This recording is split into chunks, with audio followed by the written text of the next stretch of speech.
Hello everyone, welcome back to our lecture on computer programming for engineering applications. So previously we delved into the manipulation of arrays in C programming, and we learned that arrays can be managed using what we call a pointer arithmetic, and this technique allows us to perform operations on arrays efficiently. And we explored the versatility of pointers in array processing, and by utilizing pointers we can navigate through arrays seamlessly, and it enables us to access and modify their elements with ease. And an interesting aspect we covered was the relationship between array names and pointers, and in C, array names themselves can serve as pointers, providing a convenient way to interact with many array data. And expanding our understanding, we ventured into multi-dimensional arrays, and using pointers we can efficiently process arrays with 2 or more dimensions, and this capability allows us to tackle complex data structures with confidence and precision. And lastly, we discuss a feature introduced in C99, that is variable length arrays, and this enhancement enables us to create arrays whose sizes are determined at runtime, and this feature provides us with flexibility in handling dynamic data requirements. So in summary, our lecture so far has equipped us with a solid foundation in array manipulation and pointer usage. And now let's talk about strings in C. And in this video we have some objectives to achieve by the end. So firstly, you'll understand the skill. You'll gain the skill to construct programs that effectively utilize strings to represent sequences of characters. And this fundamental ability lays the groundwork for handling textual data within your programs. And next, you learn how to interact with strings through input and output operations, and specifically we'll explore the functions puts and gets, which facilitate the reading and displaying of strings in C programs. And additionally, we'll delve into the string.h header file, and this essential header file provides access to a range of predefined functions designed for string manipulation, enhancing the efficiency and robustness of your code. And furthermore, we'll delve into the workings of key strings functions, which are the string compare, string concat, string length, and string copy. And understanding these functions in detail will empower you to compare strings, concatenate them, determine their lengths, and copy them efficiently within your programs. And by the end of the session, you'll have the proficiency in writing C programs that leverage strings effectively, handling their input, their output, and the operation seamlessly. Now let's talk about the string literals in C programming. So a string literal is essentially a sequence of characters enclosed within double quotes, like the one example we have in the slide here. When you come to a fork in the road, take it and go. The sentence is enclosed in a double quotes. And string literals are incredibly versatile, and they can include special characters known as escape sequences. And these escape sequences enable you to represent characters that may be difficult to type directly or have special meanings within strings. And you might have encountered escape sequences in functions like printf or scanf, especially when using format strings. And these escape sequences allow you to control the output or input format, adding flexibility and precision to your program. So, in summary, string literals provide a convenient way to represent textual data in C programming, and they can include escape sequences which offer additional functionalities for formatting and processing strings effectively. And now let's discuss more into string literals and how they interact with escape sequences.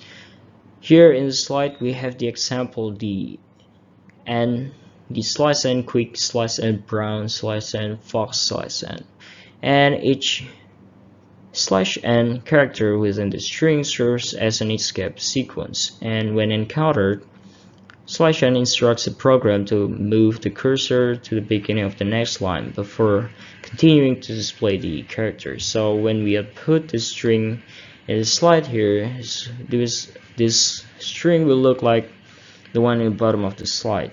And as you can see, each occurrence of /n causes the cursor to advance to the next line, creating a multi-line output. And this functionality is particularly useful when formatting text, allowing for clear and organized presentation of information, and understanding how escape sequences like /n operate within string literals enhances your ability to manipulate and display textual data effectively in your C programs. And now let's discuss a useful technique for managing long string literals in C programming. So the / character can serve as continuation marker, allowing us to split a string literal across multiple lines for better readability and organization. So, for example, we have this code snippet here in the slide.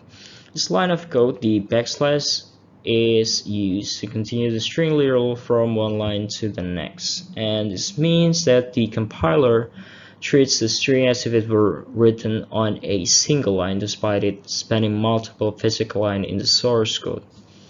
And by employing this technique, we can maintain the clarity and coherence of our code, especially when we're dealing with long strings. And furthermore, it's worth noting that the / character can also be utilized to join two or more lines of code into a single line, not just for string. And this feature contributes to code readability and organization, making it easier to read our code and manage our complex program. And now let's explore a more efficient approach for handling long string literals in C programming. So when we are dealing with lengthy string literals, there's a more streamlined method available. So if two or more string literals are placed next to each other in the source code, the compiler automatically concatenates them into one single string, and this compiler rule enables us to split a string literal over multiple lines without the need for explicit continuation markers like the / that we have seen in the slide before. So for instance, we have the following code in the bottom of the slide. So in this example, the compiler combines the adjacent string literals into a single string, and as a result, the output remains identical to if the string were written on a single lines. And by leveraging this feature, we can improve the readability of our code by breaking down lengthy string literals into more manageable segments without sacrificing clarity or efficiency. And now let's discuss how string literals are stored in memory by the C compiler. So when the C compiler encounters a string literal of length n in a program, it allocates m+1 bytes of memory for a string. And this memory allocation ensures that there is enough space to store all the characters in the string, along with an additional byte reserved for a special character now known as the null character. And the null character, represented by the escape sequence \0, serves as a crucial role in marking the end of the string, and it is essentially a byte with all of its bits set to 0. And by placing this null character at the end of the string, the C compiler indicates where the string's data ends, allowing programs to determine the exact length of the string and preventing unintended behavior when manipulating strings. So to summarize, when storing string literals, the C compiler allocates memory space equal to the length of the string plus one additional byte for the null character. Okay, so in this video we'll explore two fundamental concepts. the string constants, also known as string literals according to the C standard, and the string variables. So strings in essence are arrays of characters. What distinguishes them is the presence of a special character called the null character, which serves as a terminator marking the end of the string. And one crucial characteristic of string in C programming is that they are represented as arrays. This will provide a flexible and powerful way to manipulate the textual data inside the string. And to assist us in working with strings, the C library offers us a comprehensive collection of functions specifically designed for string manipulation. As functions enable us to perform various operations on strings such as copying, concatenating, and comparing and searching. And by leveraging the string handling function, programmers can efficiently manage and manipulate strings within their C programs, facilitating the development of robust and efficient applications. And here we're going to discuss how string literals are stored. So consider the string literal ABC. The string consists of three characters A, B, and C. However, when stored in memory, it is represented as an array of 4 characters. Why 4? Because in addition to the 3 characters of the string, there's an extra character reserved for the null terminator or the \0. And the null terminator is essential as it marks the end of the string, allowing functions to determine where the string ends in the memory. And similarly, when we're having an empty string, this empty string will be stored as a single null character. And despite its apparent absence of characters, an empty string still requires 1 byte of memory to hold the null terminator. So in summary, when storing string literal in memory, the C compiler allocates memory for each character in the string along with an additional byte for the null terminator. So since a string literal is essentially stored as an array of characters, the C compiler treats it as a pointer of type character. And this means that when you're using a string literal in your program, it is automatically interpreted as a pointer to the memory location where the string is stored.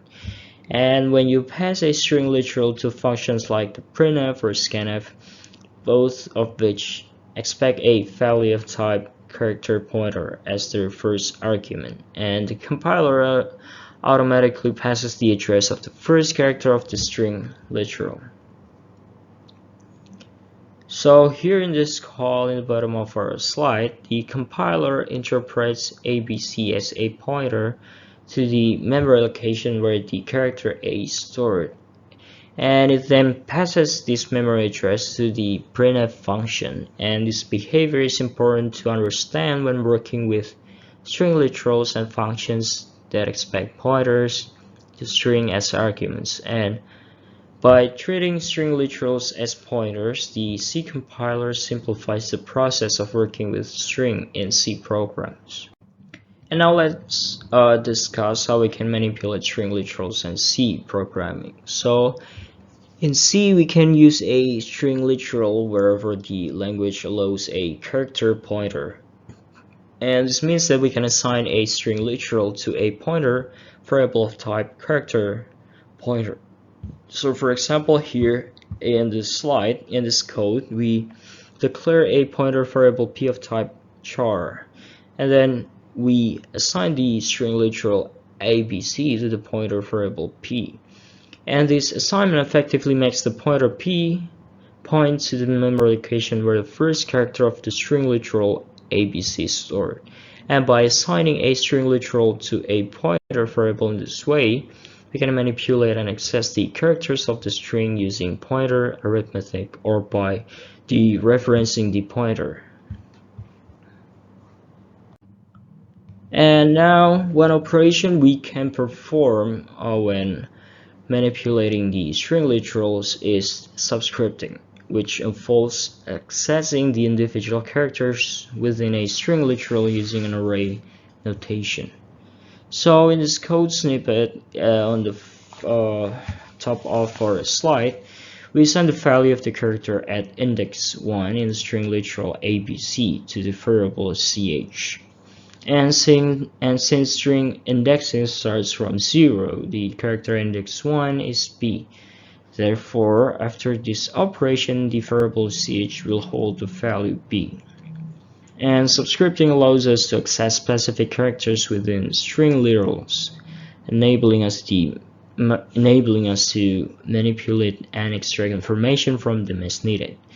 And additionally, we can utilize string literals and functions to perform operations. So, for instance, here we have a function digit to hex character that converts a number between 0 and 15 into its equivalent hexadecimal digit.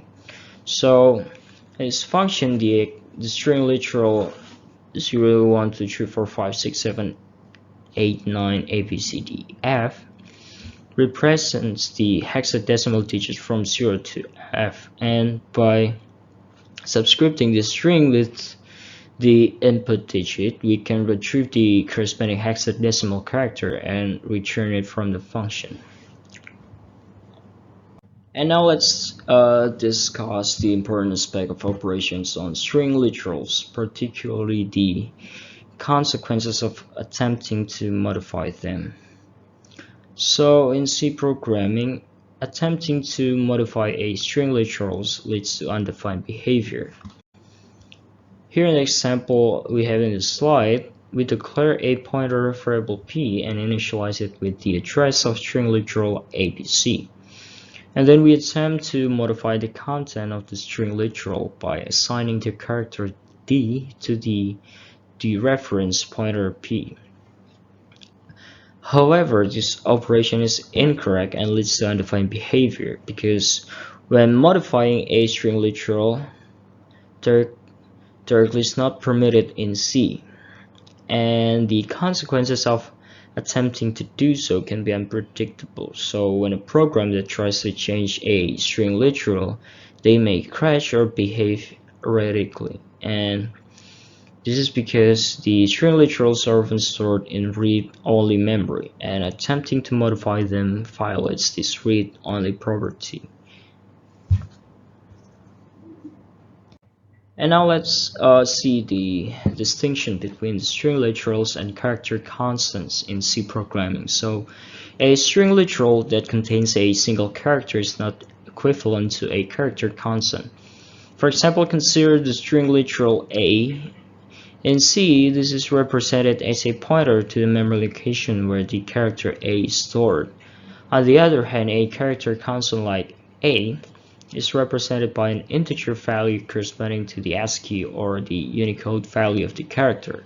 And it's important to note that the type of data representation differs between string literals and character constants. Now let's see some example here of using string literals and character constants with the printf function. So a legal call of printf involves using double quotes or for a string literal like the one we have in the slide, and in this call the double quote \n represent a string literal containing a new line character and is perfectly valid. However, an illegal call of printf occurs when using a single quotes for a character constant like the one we have in the bottom of the slide. And its incorrect call, the \n, is treated as a character constant. However, since printf expects a string literal, which is represented by double quotes, using single quotes here is incorrect and leads to a compilation error. And in C, any one-dimensional array of characters can be used to store a string. This means that a string is essentially represented as a sequence of characters stored in a contiguous memory locations. However, it's important to note that a string must always be terminated by a null character \0.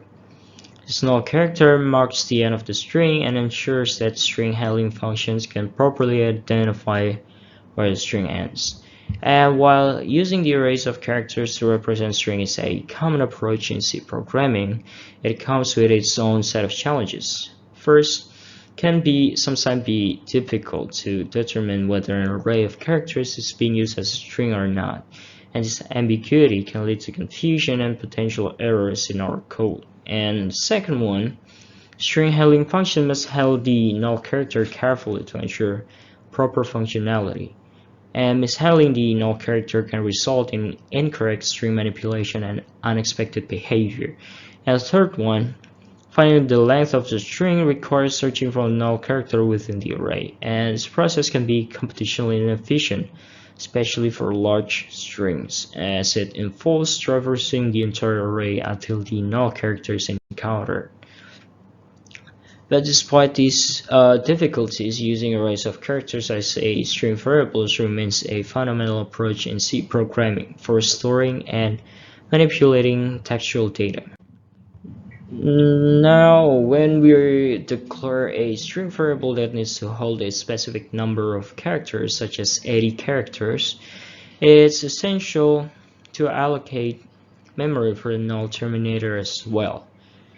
So remember, the null terminator marks the end of the string and ensures proper string handling. And a common practice is to define a macro representing the desired length of the string and then add 1 to it to account for a null character. Here we can see the example in the slide that we have here. So in this code here, we define a macro string length with a value of 80, indicating the desired length of the string, and we're declaring the string variable str. We add 1 to the string length and allocate space for null terminator. And by doing so, we ensure that the string variable string str can hold up to 80 characters along with the null terminator, making it suitable for storing strings of that length. And now let's emphasize the importance of leaving room for the null characters. So when we declare a string variable, it's crucial to allocate a sufficient memory to accommodate both the characters of the string and the null terminator or the \0 at the end. And failing to leave room for a null character can lead to unpredictable results when the program is executed. So without the null terminator, string handle functions may not function correctly. That will lead to unexpected behavior and potential runtime errors. And it's important to understand that the actual length of string depends on the position of the terminating null characters within the array. And this null character marks the end of the string and is essential for proper string manipulation and identification. So by declaring an array of size string length plus 1, where string length represents the desired length of the string, we ensure that the array can hold strings with length ranging from 0 to string length inclusive. And the extra space allocated for the null character ensures that the string remains properly terminated and can be handled safely by the string handling functions. And a string variable can be initialized at the same time it's declared, allowing us to assign an initial value to the string. So for example, here the character date1 at the index of 8 equal to June 14. So in this code, we declare a character array date1 with a size of 8 and initialize it with the string June 14. And it's important to note that when we initialize a string variable in this manner, the C compiler automatically adds a null character at the end of the string. And this null character ensures that the string variable can be used and manipulated as a proper string. However, it's essential to understand that June 14 is not considered a string literal in this context. So instead, C views it as an abbreviation for an array initializer, and the compiler interprets the characters within the double quotes as individual elements of the character array date1. And by initializing a string variable in this way, we can provide an initial value to the string while ensuring that it is properly terminated with a null character. And when initializing a string variable with an initializer that is shorter than the size of the string variable, the C compiler automatically adds an extra null character to fill the remaining space. So for example here, the June 14 is shorter than the size of the array. So since the length is shorter, which is only 7 characters including the space, the compiler adds 2 extra null characters to fill the remaining space in the array. Here we can see the appearance of date 2 in the memory. So when we initialize a string variable, the initializer cannot be longer than the size of the variable. However, it can be the same length as the variable. So in this code, we declare a character array date 3 with a size of 7 and initialize it with the string June 14. And since the length of the initializer June 14 matches the size of the array date 3, there is no room for an additional null character to be added at the end of the string. So as a result, the compiler makes an attempt to store a null character after the string June 14. And it's important to note that without a null character to mark the end of the string, the array date 3 cannot be properly identified and treated as a string by the string handling functions. Therefore, using this kind of initialization approach requires caution and consideration of how the array will be used in the program. Here's another way when we want to declare a string variable. It's possible to omit its length, allowing the compiler to compute it automatically based on the length of the initializer.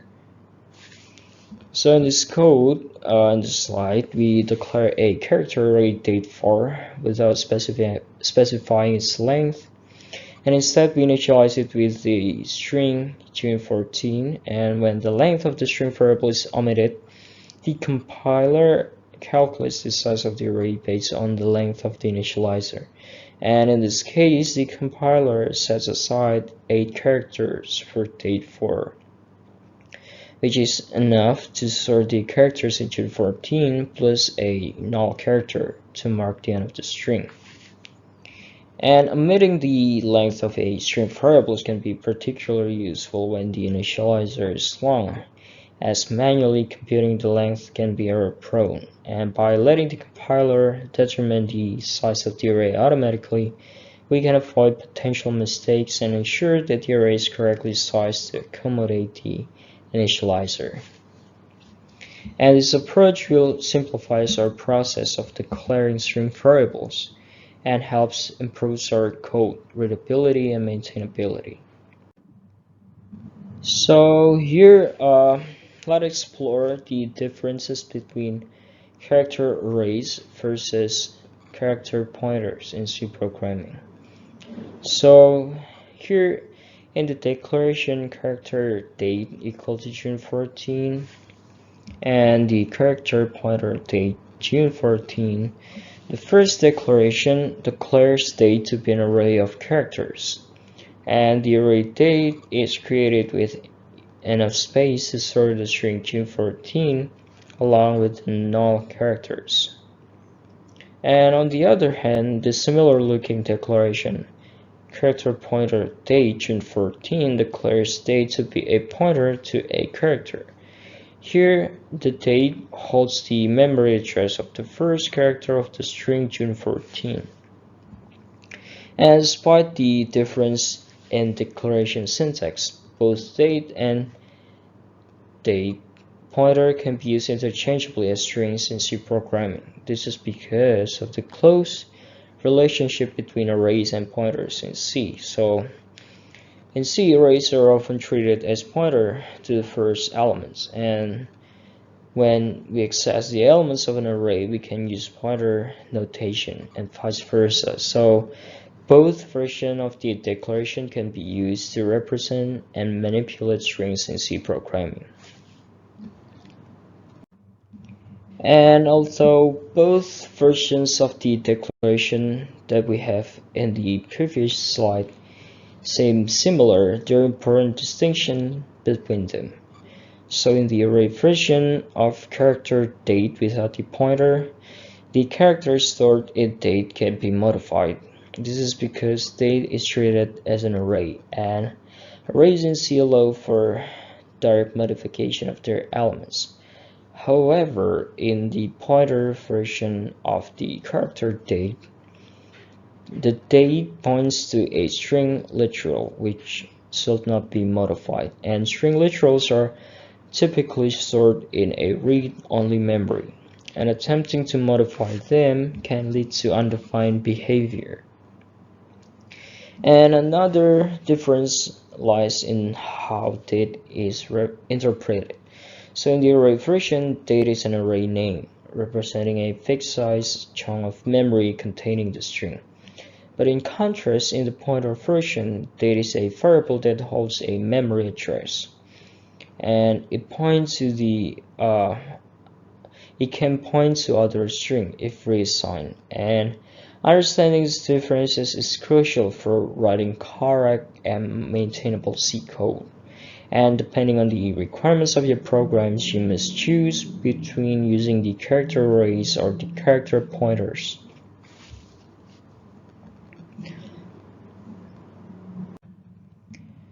Now, when we declare a character pointer, such as the character pointer p, it does not allocate memory for a string by default. Instead, p simply holds a memory address which needs to be assigned before it can be used to access or manipulate a string. So to use p as a string, we must make it point to an array of characters. One way to achieve this is by making p point to a string variable, such as the one that we have here in the bottom of the slide, which is p equals string. So in this example, we declare a character array string with a size of string length plus 1. And then we assign the memory address of string to the character pointer p.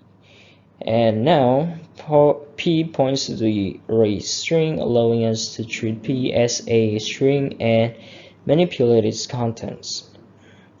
And another possibility is to make p point to a dynamically allocated string using memory allocation functions like malloc or calloc.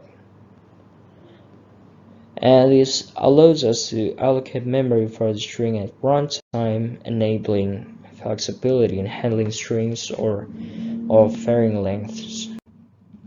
And using an initialized pointer variable as a string is a serious error that can lead to undefined behavior in your program. So here in this slide we have some example of an attempt at building the string ABC using an initialized pointer variable p. So in this code, p is declared as a character pointer variable, but it has not been initialized to point to any valid memory location. And attempting to access or modify the memory pointed to by p in this state leads to undefined behavior, as the pointer is pointing to an unknown location in memory.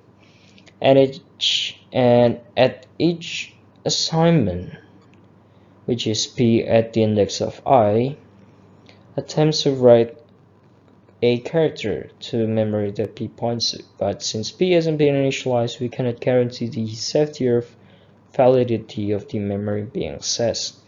And as a result, the behavior of the program becomes unpredictable and may result in crashes, data corruption, or any other undesirable outcomes.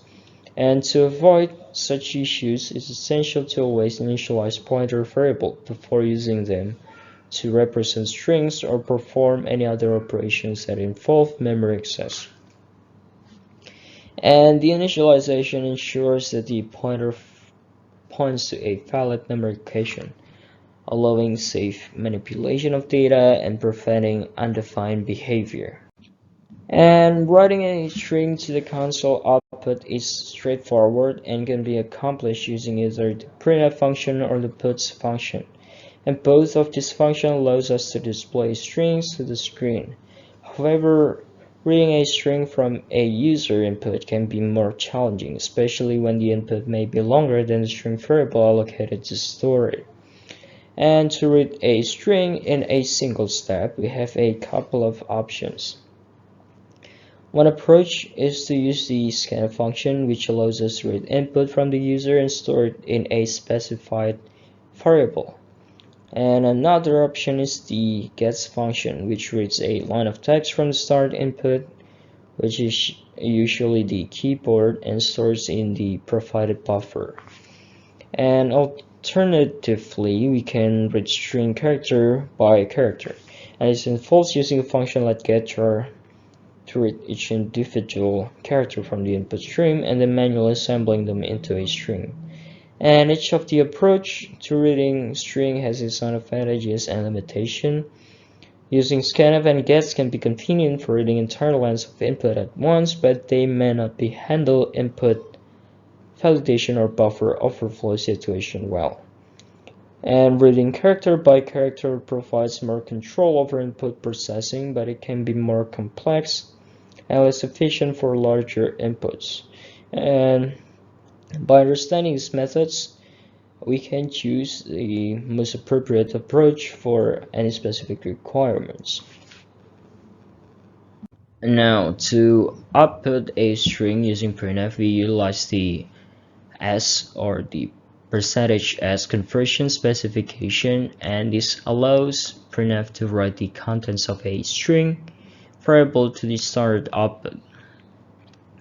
For example, here we have the string "Are we having fun yet?" and we print it, and the output will be "Are we having fun yet?" And the \n is used to print a new line character, ensuring that the output appears on a new line. So internally, printf writes each character of the string str to the standard output one by one until it encounters the null characters \0, which marks the end of the string. And this process ensures that only the characters within the strings are printed, and stopping when the null character is encountered. Similarly, we can use the puts function to write a string to the standard output. However, unlike printf, puts automatically appends a new line character to the end of the output, eliminating the need to explicitly include the \n in the string. And to print only a portion of a string, we can use the %.ps conversion specification in the printf statement. So here the p represent a variable field, which is the number of characters to be displayed from the string. So in the code snippet, we are using 6 for p, which specifies that we want to print the first 6 characters of the string str. And this format allows us to specify the number of characters to be printed dynamically. And if you see the output here, we are only printing the first 6 characters of the string "Are we having fun yet?" And the \n is used to print a new line character, like I said before, ensuring that the output appears on a new line. And now the %ms conversion specification allows us to display a string in a field of a specified size m. So if the string has fewer than m characters, it will be right justified within the field. However, if we want to force left justification instead, we can prefix m with a minus sign in front of the m. And the m and p values can be used in combination. For instance, a conversion specification of the form %m.ps allows us to display the first p characters of a string in a field of size m. And now, while printf is commonly used for formatting and printing various types of data, including the strings, the C library also provides the puts function specifically for writing strings to the standard output. So to use puts, simply pass the string variable or a string literal as its argument. So in this code we have here in the slide, the str represents the string variable that we want to write to the start output. And one important difference between puts and printf is that after writing the string, puts always adds an additional new line character to the output, and this ensures that the next line of the text, if any, starts on a new line. And the %s conversion specification allows us to read a string into a character array using this kind of function. So for example, here in the slide, the str represents the character array where we want to store the input string. And it's important to note that scanf treats str as a pointer, so there's no need to use the address of operator or the ampersand before the str. So when scanf is called with %s, it gives any leading whitespace character, such as the spaces, the tabs, or new lines, and then reads character from the input until it encounters the next whitespace character. It then stores this character in str. So for instance, if the user enters hello world as input, the scanf will read hello into str, ignoring the space, and stop reading when it encounters the space character. It then automatically adds a null character at the end of the string to mark its termination. And it's important to handle input carefully when using scanf, as it may not behave as expected if the input doesn't match the expected format. And additionally, it may lead to buffer overflow issues if the input string is longer than the size of the character array str. And similarly, the gets function can also be used to read a string from the started input. However, gets reads the entire line of input, including any whitespace characters, until it encounters a new line character. And it then stores this line in the provided buffer, automatically adding a null character at the end. And now, while scanf is commonly used for reading formatted input, it typically stops reading a string when it encounters a whitespace character, such as space, tab, or new line character. And this means that scanf will not usually read a full line of input, which can lead to unexpected behavior when we're trying to read multiple word strings. And to read an entire line of input, including any leading and trailing whitespace characters, we can use the gets function. So unlike scanf, gets does not skip any whitespace characters before starting to read input, and instead it reads the characters from the input stream until it encounters a new line characters, like I've explained before in the previous slides. So importantly, gets will discard the new line character from the input buffer instead of storing it in the string, and the null character is then added to mark the end of the string.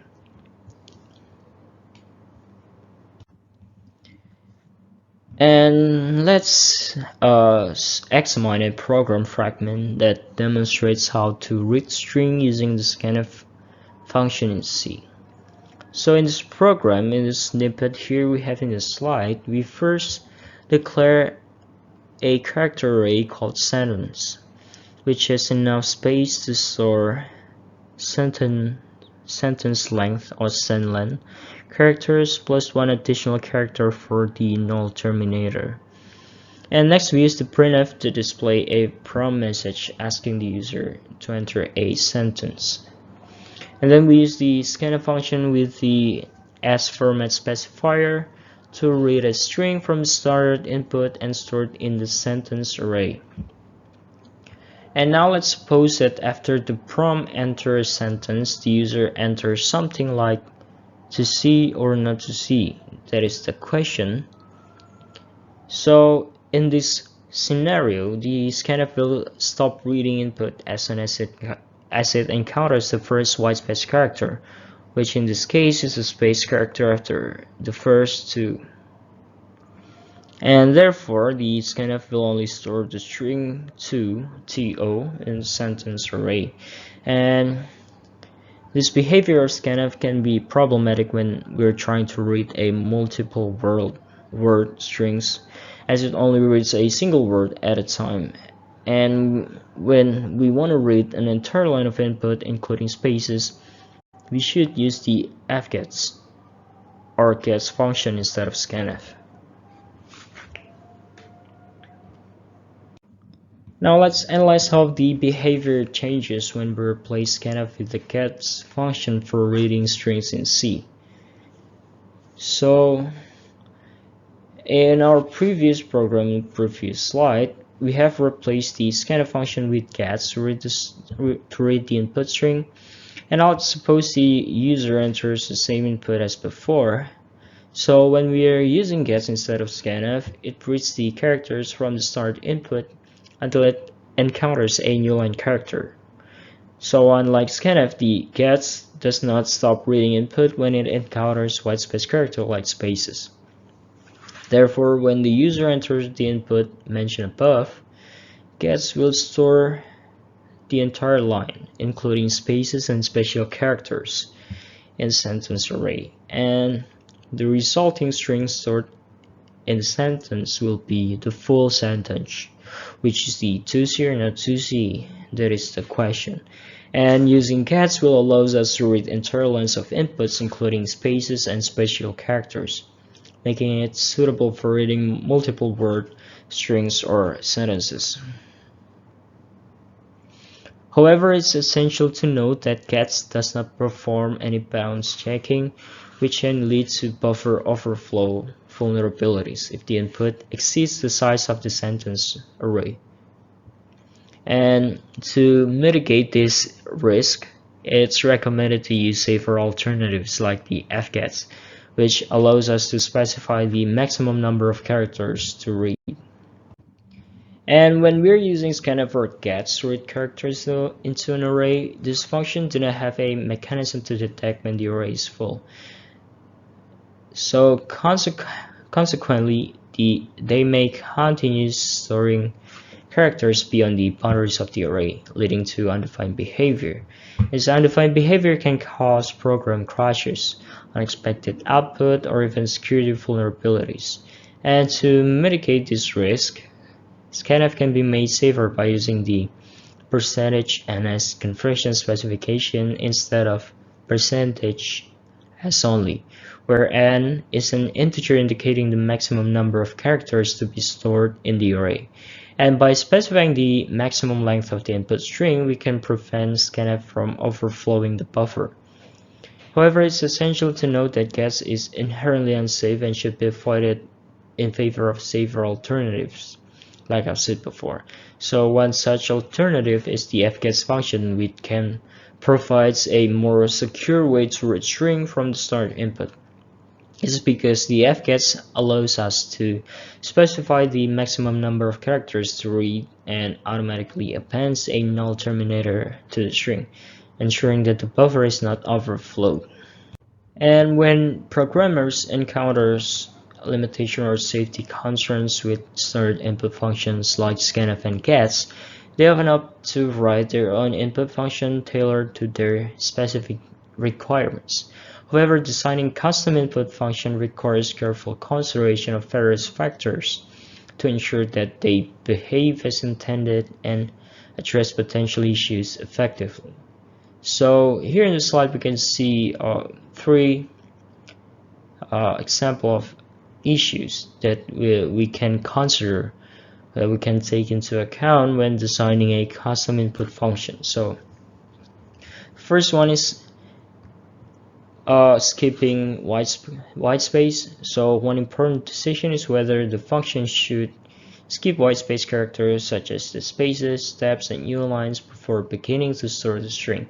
So skipping white space can help improve user experience by ignoring leading spaces, but it might not always be desirable depending on the application's requirement. And second one is the end of input detection. So another crucial aspect is determining what character should cause a function to stop reading input. Should it be a new line character or any whitespace character or some other specific character? So additionally, it's essential to decide whether this termination character should be stored in the string or discarded.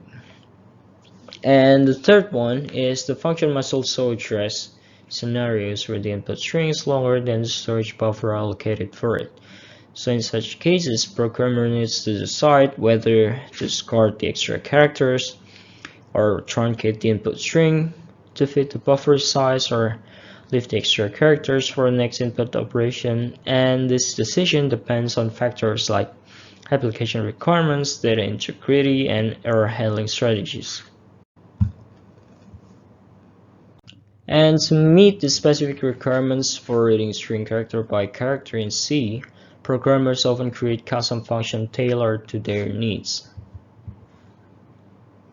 So suppose we need a function that adheres to the following criteria, which are: doesn't skip whitespace character, stops reading at first uline character encountered, and discard extra characters if the input line exceeds a specified maximum length. So for this requirement, we can define a function with the following prototype. So here, string str is an array that will store the input string, and n represent the maximum number of characters to read from the input. And the readLine function will operate as follows. So it will read the characters one by one from the input stream until one of the following conditions is met. So it reads n-1 characters, which is living space for the null terminator, and it encounters a new line character indicating the end of the input line, and it reaches the end of the input stream. So if the input line contains more than one n characters, readLine will continue reading characters but discard them, ensuring the input is truncated to fit within the specified length. And after reading the input, the readLine will store the characters in this str array and append a null terminator to mark the end of the string. And finally, readLine will return the number of characters stored in str, excluding the null terminator. And the readLine consists primarily of a loop that calls getChar to read a character one by one and then stores the character in the str array, provided that there is room left. And in the next slide, we're going to see our code example function. So here the readLine function takes two parameters, which is str, which is a character array to store the input string, and the n, which is the maximum number of characters to read. And inside the function, it declares two variables, which is ch to store the current character read from the input stream, and I to track the index of the next available position in the str array.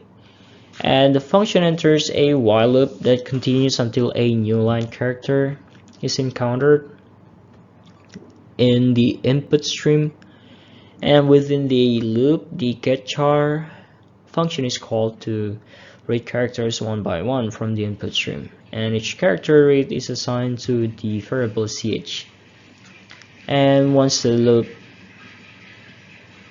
and if there's still space available in the str array, so for example, if I is less than n, the character ch is stored in this string array at index I, and then I is incremented to prepare for the next character. And once the loop exits, like when the program encounter new line character, a null terminator is appended to the str array at index I to mark the end of the string. And finally, the function returns the total number of characters stored in the str array, excluding the null terminator. And additionally, it's worth noting that ch is declared as an integer rather than a character, because the getChar function returns an integer value, allowing it to represent a wider range of characters along with the spatial value of n of file. And now let's elaborate on the readline function discussed in the previous slide and delve into the importance of placing a null character at the end of the string. So the readline function that we have in our previous slide. So after reading a characters from the input stream and storing them in the str array, a null character is added to the end of the string, and this null character serves as a terminator, marking the conclusion of the string data, and the standard input functions like scanf and gets automatically append a null character at the end of the string they read. However, when crafting our own input functions, we must ensure to include this step manually. So, as strings are stored as an array of characters, we can use array subscripting to access each character in the string individually. This means that we can treat a string as an array with each character occupying a specific position in the array. And to access characters in a string, we can set up a loop that iterates over each character. And we typically use a counter variable often named I to keep track of the current position in the string. And then within the loop, we access each character using the array subscript notation as at the index of I, where S is to string array and I is the index indicating the position of the character we want to access. And in C, we often use functions to perform operations on string. And here in the slide, we have a function that counts the number of spaces in a given string. So in this function, count spaces, we take a string S as an input and a constant keyword before the array character S indicates that the function will not modify the string. And inside the function, we initialize a variable count to store the count of spaces and a loop counter I, and we use a for loop to iterate through each character of the string S until we encounter the null character, which marks the end of the string. And within the loop, we check if the current character S at index size is a space character. And if it is, we increment the count variable. And once we have iterated over the entire string, we return the final count of spaces. And here we have another version of the count spaces function from the previous slide, but this time we are using pointer arithmetic instead of array subscripting. So instead of passing the string as an array, we pass it as a pointer constant character S. This means that S is a pointer to the first character of the string, and inside the function we no longer use array subscripting, but instead we use pointer dereferencing to access the character of the string. And the loop condition checks if the character pointed to by S is not the null character. And during each iteration of the loop, the pointer S is incremented using the S++, moving to the next character in the string. And overall, this version achieves the same functionality as the previous one, but this one uses pointer arithmetic to navigate through the string instead of array subscripting. Now, there are some questions raised by the count spaces example, and let's discuss them one by one. So first one, is it better to use array operations or pointer operation to access the character in a string? So we can effectively use both array operations and pointer operations to access the characters in a string. And traditionally, C programmers tend to lean towards using pointer operations due to their flexibility and efficiency, especially when dealing with dynamic memory allocation and string manipulation. And the second question is, should a string parameter be declared as an array or as a pointer? So there is no significant difference between declaring a string parameter as an array or as a pointer. And when declared as an array, it's still internally treated as a pointer to the first element of the array. And similarly, when declared as a pointer, it can still be used to access the characters of the string. And both approaches are commonly used in C programming. and the choice often depends on the coding style preferences and specific requirements of the program. And third question is, does the form of the parameter affect what can be supplied as an argument? The answer is no. The form of the parameter does not affect what can be supplied as an argument. Whether the parameter is declared as an array or a pointer, it can accept a string argument in the form of an array or a pointer to a character, respectively. And the function can handle both types of arguments interchangeably, making it more flexible in accepting various string inputs. And in contrast to some programming languages that provide operators specifically designed for string manipulation tasks like copying, comparing, concatenating, and selecting substring, these operators are essentially ineffective for working with strings. This is primarily because it treats strings as an array and subjecting them to the same limitation as an array.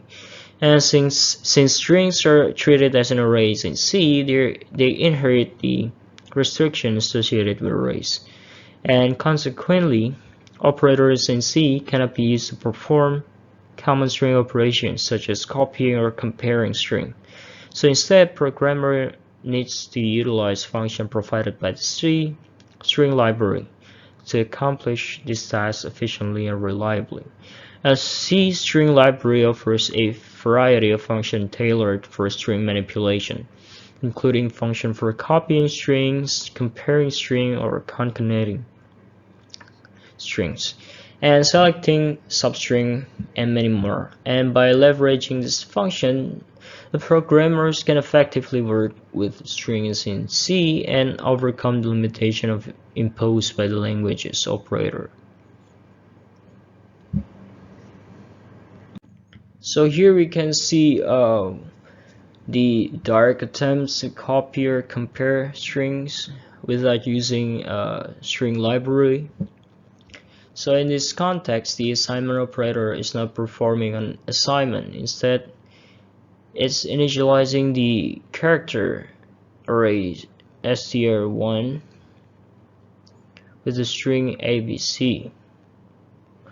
And understanding this kind of approach is essential for effectively manipulating string in C. While direct assignment between strings is not permitted, initializing character arrays with string is a valid operation. And this distinction is crucial for writing correct and efficient C program. So when we're attempting to compare strings in C using relational or equality operators such as double equal sign is legal syntax wise, but it often doesn't yield the expected result. For instance, the example here in the slide, in the statement, the string 1 and the string 2 are compared as pointers, not as strings, and each string variable represents the address of the first character in its respective string, and therefore comparing string 1 and string 2 directly using the equal operator will check if they point to the same memory location. And since both of them usually have different memory addresses, the expression will typically evaluate to false. Hence, behavior is often not what we intend when comparing string for equality. And in C programming, Start library offers a comprehensive set of functions specifically designed for manipulating string. These functions are contained within the string.h header file. And to access this function in your program, you should include the string.h header file at the beginning of your code. And this inclusion allows you to utilize the string functions defined in the standard library. So for example, let's say we have two character arrays, which is the string 1 and string 2, which we are treating as strings. And we can use the string function provided by the string.h to perform various operations on the string. And by including the strings.h in your program, you can gain access to functions like string copy or string compare, or string length, and many more. And in our following examples in the next slides, we'll be assuming that string 1 and string 2 are character arrays representing strings, and we'll demonstrate how to use various string functions from the C library to manipulate and operate on the strings effectively. And the strcpy function, which is the short for string copy, is a fundamental function provided by the C standard library for copying strings. And here we can see the prototype of the strcpy function. So here S1 is the destination string and the S2 is the source string, and function copies the contents of S2 into S1. And to be precise, we should state that string copy copies the string pointed to by S2 into the character array pointed to by S1. And after copying the destination string, S1 will contain an identical copy of the source string S2. And it's important to note that the destination S1 must have enough space to accommodate the contents of S2. Otherwise, a function may cause buffer overflow, resulting in undefined behavior. And here we can see some example how we call the string copy.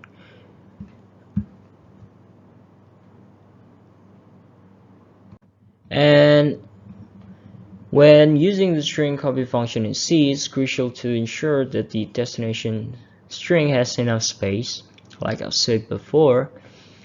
So in the call here, the string copy string 1, string 2, where string 1 is the destination string and string 2 is the source string, string copy doesn't have any built-in mechanism to check if the source string will fit into the array pointed to by the destination string, which is the string 1.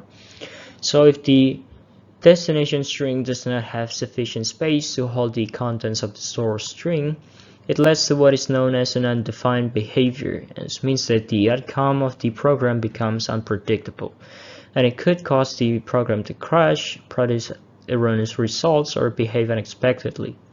And to avoid this undefined behavior, it's essential to ensure that the destination string has enough capacity to hold the contents of the source string plus the null character at the end.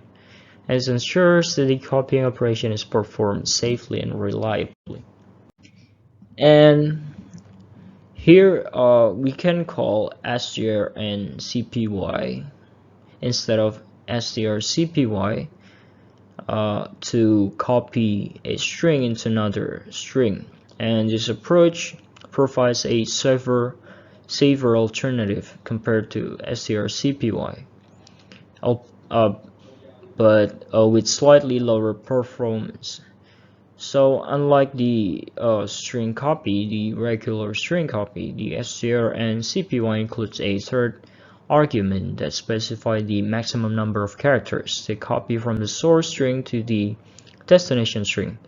Its limitation helps prevent overflows and ensure that the copying operation remains within the bounds of the destination string capacity. Here in the bottom of the slide, we can see the example of a call of str and cpy with the additional argument size of string 1. So when using the str and cpy function to copy string in C, it's crucial to ensure that the destination string is properly null terminated to prevent any potential issues. And if the length of the source string is equal to or greater than the size of the destination array, the str and cpy may leave string 1 without a terminating null character. And to address this issue and ensure that string 1 is always null terminated, a safer approach can be done in 2 steps. First, when using str and cpy with the maximum number of characters to copy, set the size of string 1 subtracted by 1, and this ensures that there is space for a null character in string 1. And next, we should explicitly add a null character at the end of string 1 of the strncpy operation. Here we can see the example in the slide. Here the second statement guarantees that string 1 is always null terminated.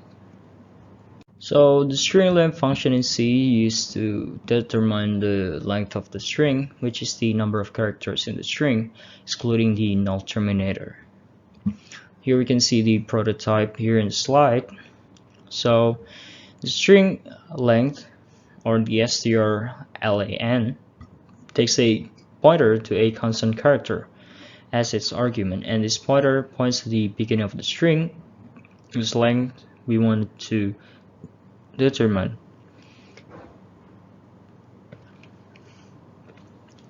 And the function returns a value of type size_t, and size_t is a type def name in C that represents one of the unsigned integer types defined by the implementation, and it's typically used for a variable that stores sizes of objects in memory. So in simpler terms, string length accepts a string as an input and calculates the number of characters in that string until it encounters the null terminator, and then return this count as an unsigned integer value. So for example, if we have a string character hello and we pass the string to string length, it will return 5, which is the length of the string hello, not counting the null terminator at the end. Here we can see some example here where we call the string length function.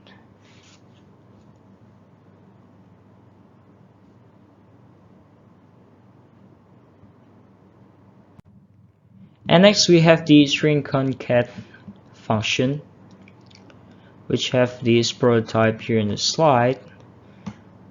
This function concatenates the string s2 to the end of the string s1, and the function returns a pointer to the resulting string s1. And here's the prototype, which takes two arguments, the character s1, the pointer character s1, and the constant pointer character s2.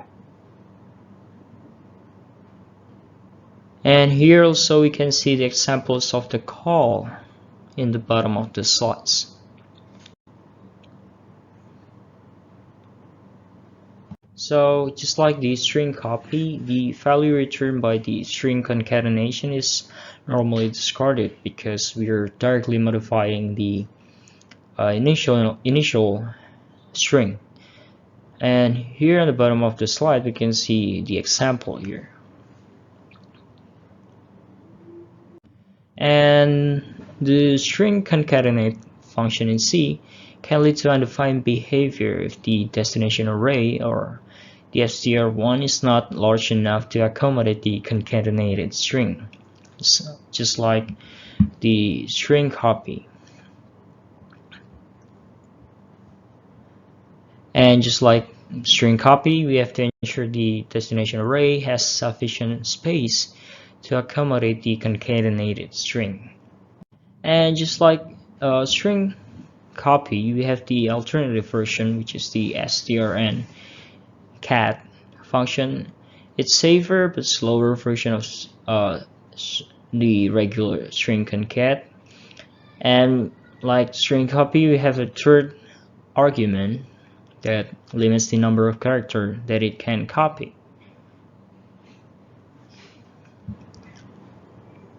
And now we have the string comparison, or the strcmp, and this function will compare whether the two string, which is the s1 and s2, is equal, less or greater. Here we can see some example of string comparison call to test whether str1 is less than str2.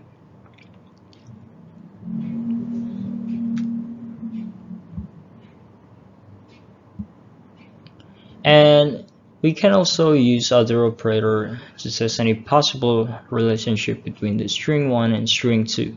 And here explain how the string comparison determines if S1 is less than S2. So first one, if the first I characters of S1 and S2 are the same, but the I plus 1 character of S1 is less than the I plus 1 character of S2, then S1 is considered less than S2.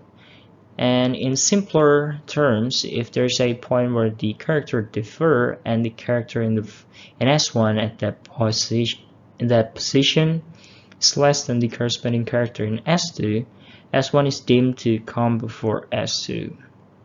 And if all characters of S1 match those of S2, but S1 is shorter than S2, then S1 is considered less than S2. This rule implies that shorter strings are considered to come before longer string when all characters match. And in the string comparison, the comparison relies on examining the numerical codes assigned to the characters in the string. So understanding the underlying character set, such as ASCII, can provide insights into how string comparison behave. So here are some important properties of ASCII. So in ASCII, the codes for the uppercase letter A to Z, the lowercase letter A to Z, and the digits 0 to 9 are consecutive. This means that each character has a unique numerical representation, and all uppercase letters have lower numerical codes than all lowercase letters. Therefore, in string comparison, uppercase letters are considered less than lowercase letters, and digits have lower numerical codes than letters.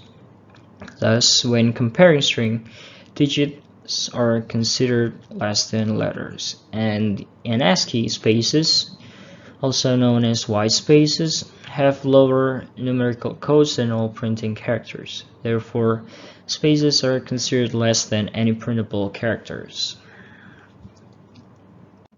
And now let's have an example program to see the workings of the function that we have discussed before. So the remind.c program is designed to generate a 1-month reminder list based on user input. So the user is prompted to enter reminders, each prefixed by a specific day of the month. So for example, 12 go to the dentist, or 12:25 pay rent.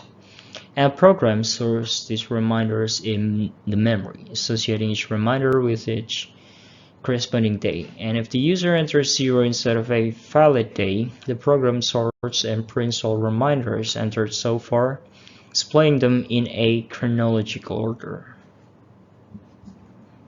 So here in the slide, it shows one session with the reminder.c program. It shows the input and the format of the input. And here we can see the output after we inputted the one that we see in our previous slide. So the program follows a straightforward strategy. So the program reads a series of day and reminder combination from the user, and it uses scanf to read the days and readline to read the reminders. And the input combination are stored in order, sorted by the day of the month, as ensures that the reminders are displayed in chronological order. And once all reminders are entered and stored, the program displays them in a clear and organized format, showing each reminder alongside its corresponding day of the month. So in the reminder.c program, the strings are stored in a 2D array of characters, and the program searches the array to determine where the day belongs.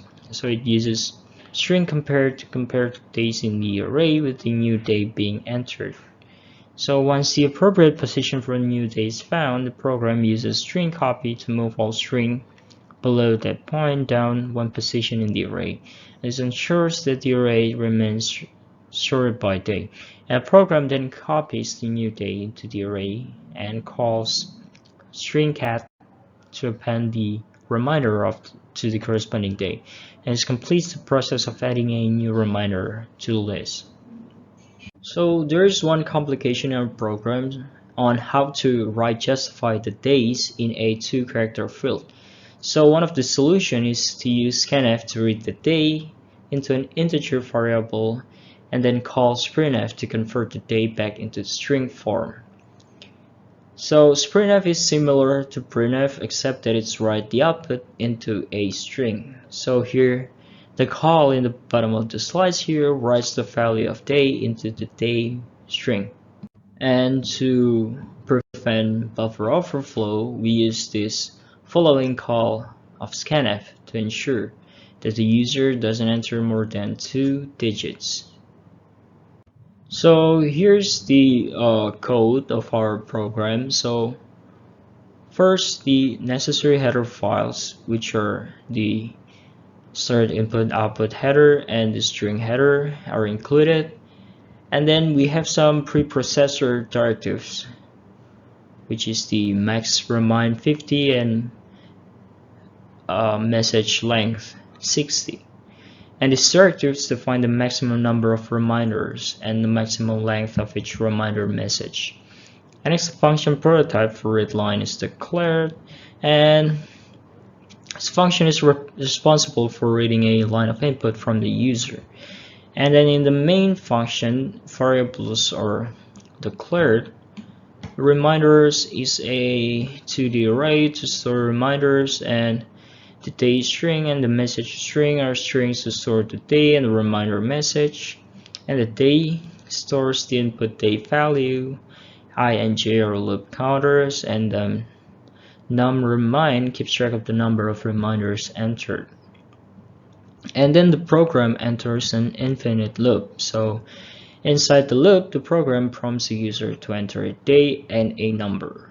The 2D format specifier ensures that only 2 digits are read for the day input, and if the user enters 0, the loop breaks, indicating the end of input. And the sprintf function is then used to convert the day integer into a string. And next, the readline function is called to read the reminder message. And after reading the reminder, the program searches for the correct position to insert it into the reminders array. And once the correct position is found, program shifts the reminders below that position down 1 position to make space. And then the day and reminder are concatenated and stored at the correct position. And finally, the num remind counter is incremented to reflect the addition of a new reminder. And after exiting the loop, the program prints the reminder list. And this loop iterates through the reminders array and prints each reminder. The program ends by returning 0 from the main function. And now let's see the output of this program.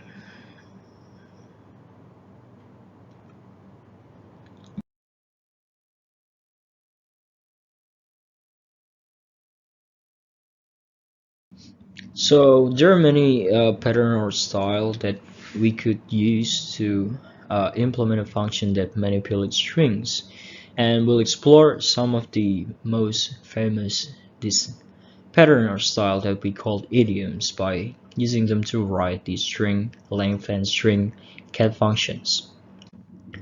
So here we have a version of string length function that employs a different approach to determine the length of a string. So instead of using a counter to keep track of the string's length, this version searches for the end of the string directly. So we declare a variable n of type size t to store the length of the string, and then we initiate a loop that iterates through the string s until it encounters the null characters. And during each iteration, the loop increments with the variable n, effectively counting the number of characters in the string. And once the loop reaches the null character, it terminates and the function returns a value stored in n that represent the length of the string. And this implementation provides an alternative method for calculating the length of the string. So here in this version, we have the optimized version of the string length function by consolidating its initialization and declaration of the variable n. And this adjustment streamlines the code while maintaining its functionality. So in this version, we initialize and declare the variable n directly in the same line, eliminating the need for a separate line for initialization. And the loop iterates through the string s, incrementing n for each character until it encounters the null character.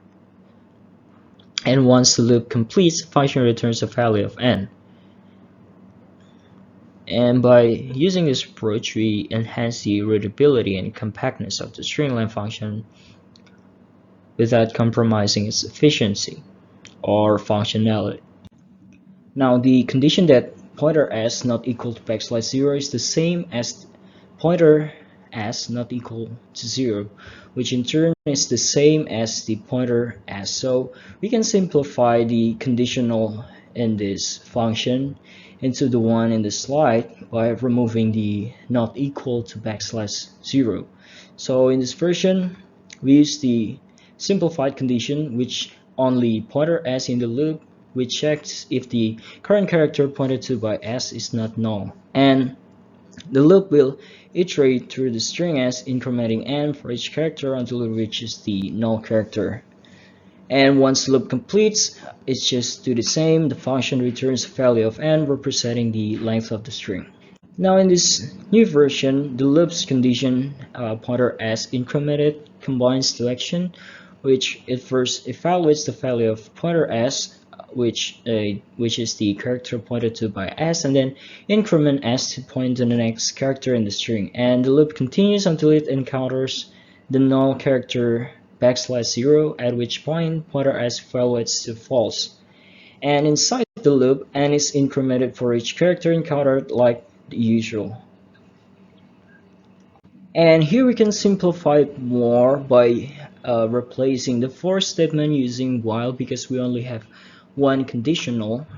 And so we initialize the variable n to 0 outside the loop like before, and the while loop condition evaluates the character pointed to by s and then increment s to point the next character in the string. So we condense it into this one, and inside the loop it's basically do the same with our previous code.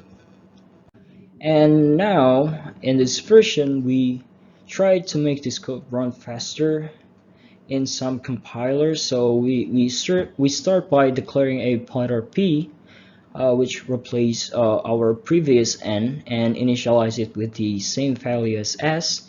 And this will allows us to keep track of the initial position of the string. And inside the while loop, we continuously increment s until we reach the null terminator, which is the \0. And once the loop terminates, we calculate the differences between the final position of s and our initial position stored in p. And this effectively gives us the length of the string. And this version avoids unnecessary operation by not incrementing p inside the loop, and this potentially leads to improved performance, particularly with compilers that can optimize this code effectively. And now let's explore some idioms that we can use to search for the null character at the end of the string. So here we have the example in the slide. So this example, we've used it before in our previous slide. The first one, it iterates through the character of the string s until it encounters the null character, and at the end of the loop, s will be pointing to the null character itself, indicating the end of the string. And in the second one, basically do the same result but in a more concise manner, and it combines the increment of s with the condition check in a single statement. However, it's important to note that after the loop, s will be pointing just past the null character, not directly at it. And now let's discuss the process of copying a string, which is a fundamental operation in programming. And to illustrate this concept, we'll focus on developing the version of the string cat function in C. So the first version of string cat employs a two-step algorithm. First one is locating the null character. So the function will locate the null character at the end of the string s1 and sets a pointer p to it. And this null character marks the end of the existing string content in s1. And next, the function copies characters one by one from the beginning of the string s2 where p is pointing, and this effectively appends the content of s2 to the end of the s1, creating a combined or concatenated string. And this approach ensures that the content of s2 is appended to the end of s1 without overwriting any existing characters in s1.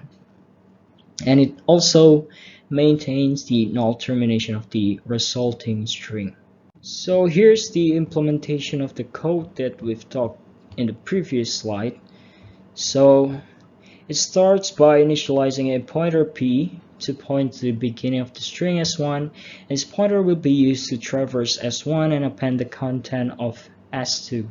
And the function iterates through the characters of s1 by moving the pointer p until it reaches the null character at the end of s1. And once it reaches the end of s1, the function begins appending the characters of s2 to s1, and this is done by copying each character of s2 to the position pointed to by p, and then appending both p and s2 pointers. And after all characters from s2 have been copied to s1, the function adds a null terminator to mark the end of the concatenated string. And finally, the function returns the pointer to the beginning of s1, which now contains the concatenated string.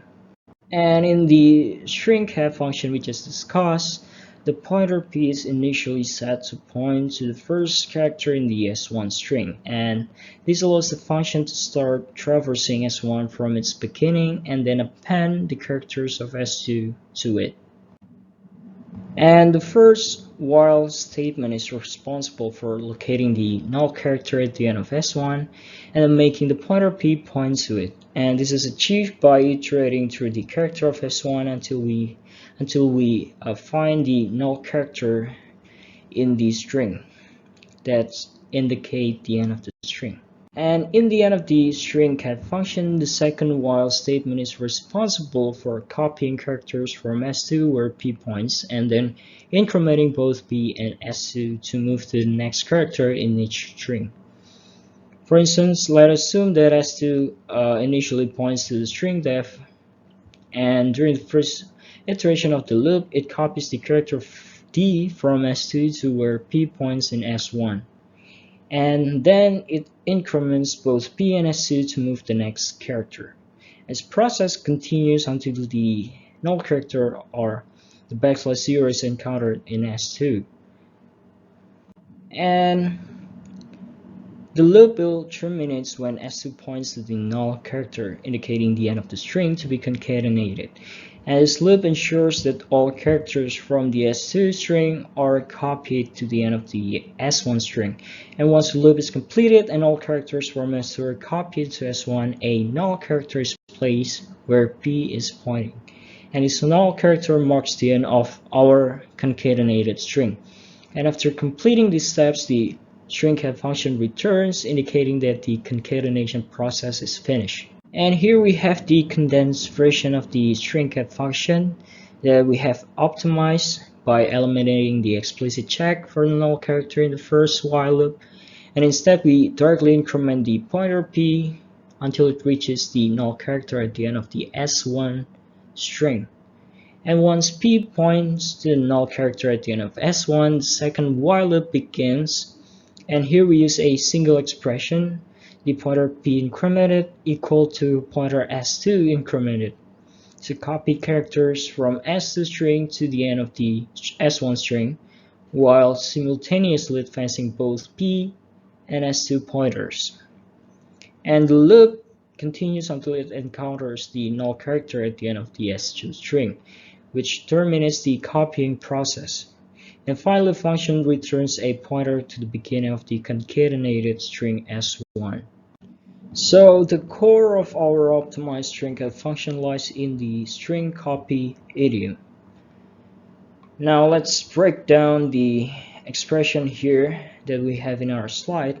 So inside the parentheses of our while loop, we have the assignment pointer p equal to pointer s2, and this assignment copies the character pointed to by s2 to the memory location pointed to by p. And after this assignment, both p and s2 are incremented to point to the next characters in their respective strings. And by repeatedly evaluating this assignment expression, the characters are copied from where s2 points to where p points, and effectively concatenate the contents of the s2 string to the end of the s1 string pointed to by p. And this process continues until the null character at the end of s2 is encountered, which will terminate the copying operation. And the loop terminates because of how the while statement is structured. So after each iteration, the expression pointer p increment equal to pointer s2 increment is evaluated. And this expression performs two tasks. It assigns the character pointed to by s2 to the memory location pointed to by p, and then increments both p and s2 to point to the next characters in their respective strings. However, what's crucial to understand is that after each assignment, the character that was copied is tested by the while statement. So in C, all characters except the null character evaluated true in a Boolean context. Therefore, as long as there are characters in the S2 string to copy, the loop will continue. And the loop terminates only when the null character at the end of the S2 string is encountered. And this is because when the null character is copied, it evaluates to false in the while condition that will cause the loop to exit, and thus the null character acts as the terminator in our while loop, which indicates the end of the string and the end of the copying process. And in C, there are various ways to store an array of strings. One common method is to use a two-dimensional array of characters where each row represents a separate string. So here we have an example of how we can declare and initialize a two-dimensional array of characters to store the name of planets. So in this example, the outer array, planets, represents the array of strings, and each string is represented by a row in the array. And we specify the maximum length of each string by specifying the number of columns, which is 8 in this case, and we initialize the array with the names of the planets. And it's important to note that while we can omit the number of rows in the array declaration, we must always specify the number of columns, and this is because C requires that all dimension of an array except the first one to be specified. And in the planets array we declared earlier, there is some wasted space due to the extra null characters at the end of each string. And this happens because we allocated enough space to accommodate the longest string, but shorter strings would still occupy the same amount of space.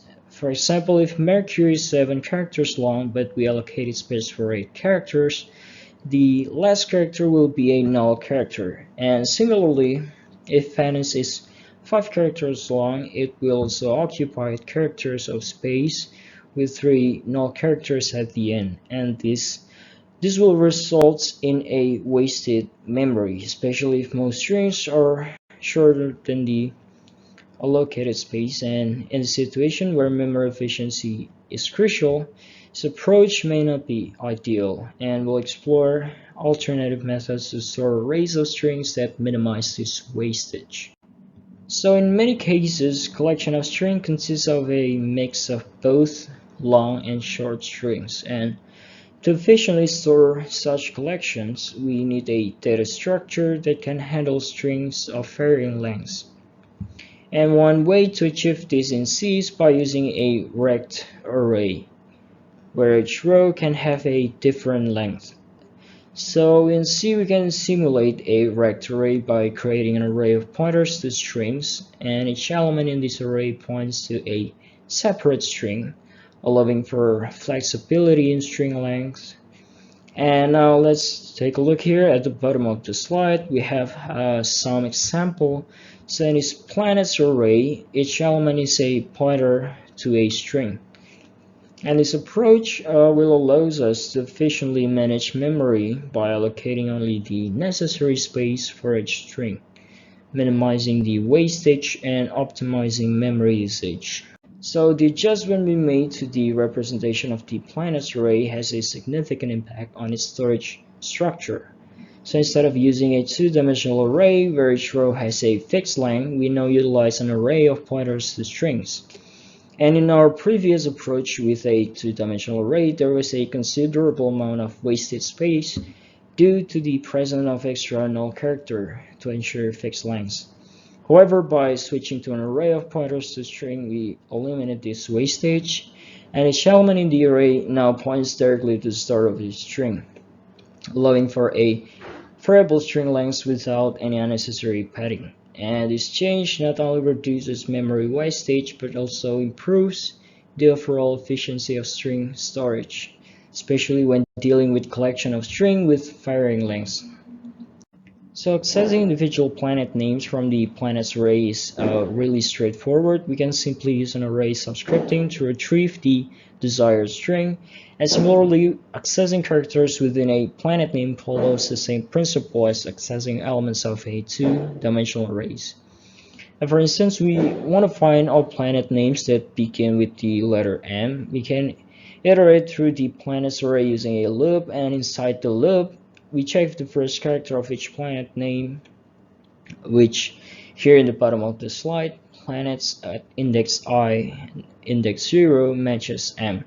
So if it does, we print out the corresponding planet name using printf.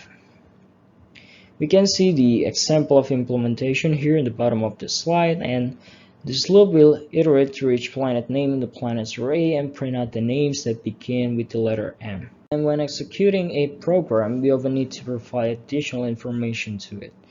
So this information can include a file name or specific option that alter how the program behaves.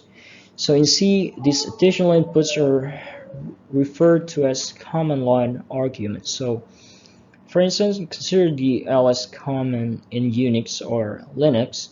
Without any arguments, it lists the file in the current directory. However, by providing different arguments, we can modify its behavior. For example, here the first ls, it only lists the file in the current directory, and when we use ls with the argument l, it lists file in long format, showing additional details such as permission, ownership, and size. And then the ls with argument l and remind.c will list the file remind.c in long format. So in C, we can access these command line arguments through the main function's parameters. And we'll see this on our next slide. So command line arguments provide additional information, like I've said before. So, and these arguments are not limited to operating system commands, but are available to all programs. And to access command line arguments in a C program, the main function must have two parameters, which is the argc and argv. Here we can see the implementation. You can see how it looks in our program in a slide here. And argc stands for argument count and represents the number of command line arguments passed to the program. And the argv stands for argument factor, and it's an array of strings containing the actual command line arguments. And in the C standard, command line arguments are referred to as program parameters. And by accessing these parameters, the programs can respond dynamically to user input. making them more versatile and adaptable. And like I've explained before, the ARGC stands for argument count and represents the total number of command line arguments passed to the program, and ARGV stands for argument vector and is an array of pointers to strings, and each element in the ARGV points to a command line argument. And both of them are structured like this one, like the blue text in the middle of our slide. So ARGV0 points to the name of the program itself, while the ARGV1 through ARGV at the index of ARGZ-1 point to the additional command line argument passed to the program. And it's important to note that ARGV at the index of ARGZ is always a null pointer, indicating the end of the array, and this null pointer serves as a sentinel value, helping to determine when to stop processing command line arguments. And in C, the macro null is often used to represent a null pointer, providing a clear and standard way to indicate the absence of a valid memory address.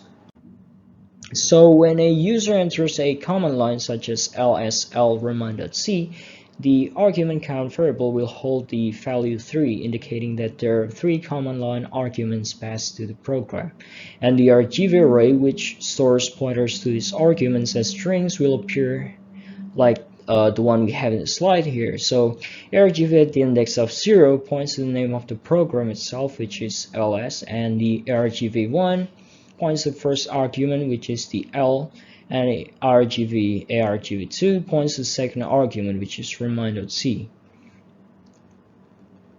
And accessing command line arguments in C is straightforward because ARGV is an array of pointers to strings. And when a program expects a command line arguments, it often sets up a loop to examine each argument individually. And one common approach is to use an integer variable, typically named I, as an index into the ARGV array.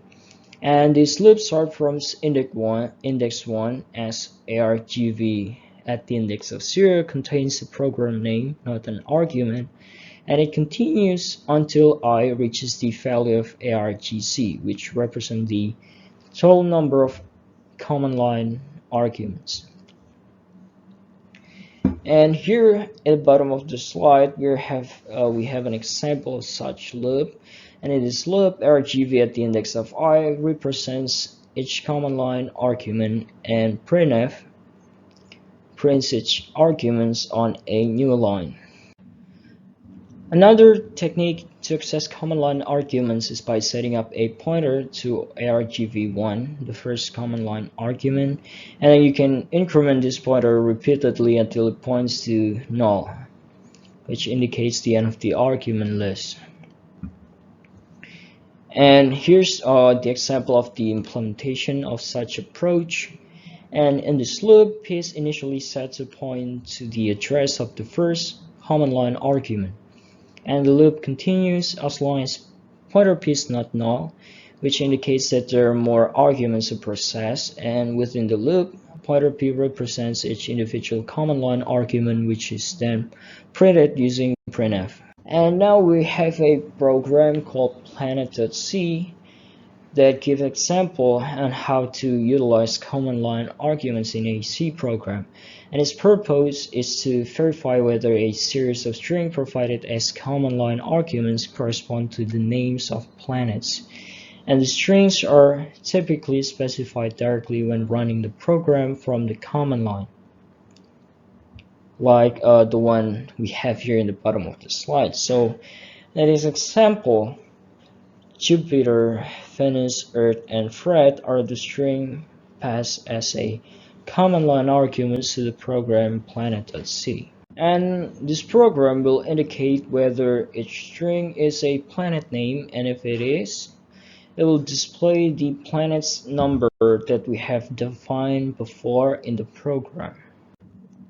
And here we have the example for our planet.c code.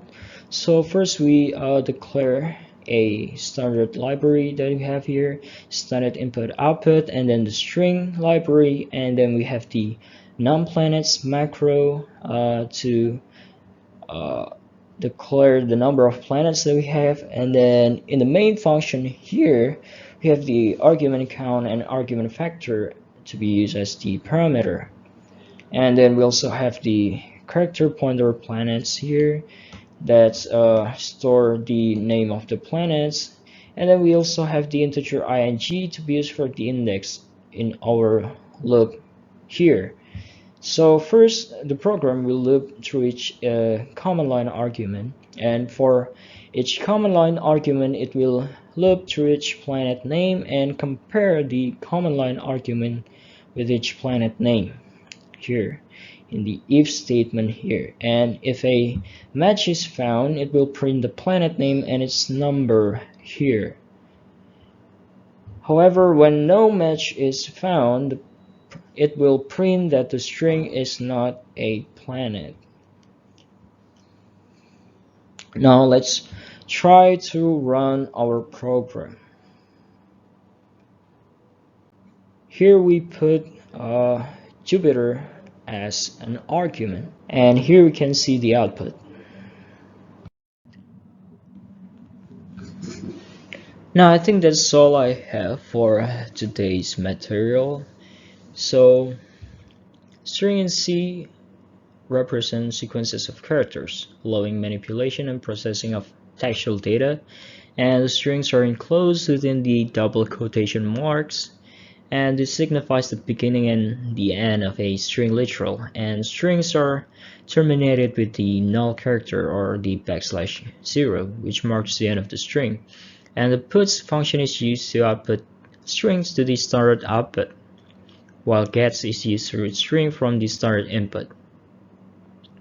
And we also have several built-in functions for string manipulation, which are the strcmp that compares two strings and returns an integer indicating their relationship, and then the strlen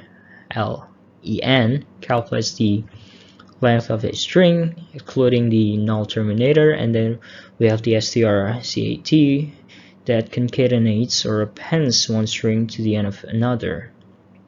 And then we also have the strcpy that copies the contents of one string to another.